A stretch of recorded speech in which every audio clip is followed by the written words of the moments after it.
नाही अण्णा बोला की साऊथला गेलो तर राजू नाना भविष्य कालामध्ये ही सगळी मी नावं घेतली. या बंदरांना उत्कृष्ट जेटी निर्माण केली जाईल आणि मुंबई पासून निघणाऱ्या प्रवासी बोटी या ठिकाणी येतील आणि वेळ पडले त्या बोटी गुजरात परत पण जातील.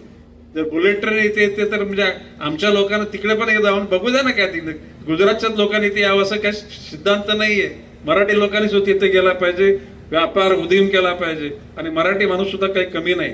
त्याच्यामध्ये प्रोत्साहित करण्याकरता आपण सगळ्यांनी प्रयत्न केला पाहिजेत.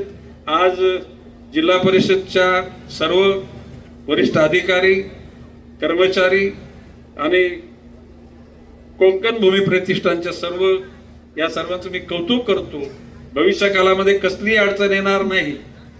जर का उद्याला राज्य शासनाच्या माध्यमातून मिळणारा निधी अपुरा पडला तर CSR माध्यमातून निश्चितपणे निधी उभारला जाईल आणि ह्या गोष्टी पूर्ण होतील असा विश्वास व्यक्त करतो. रजा घेतो. जय हिंद, जय महाराष्ट्र.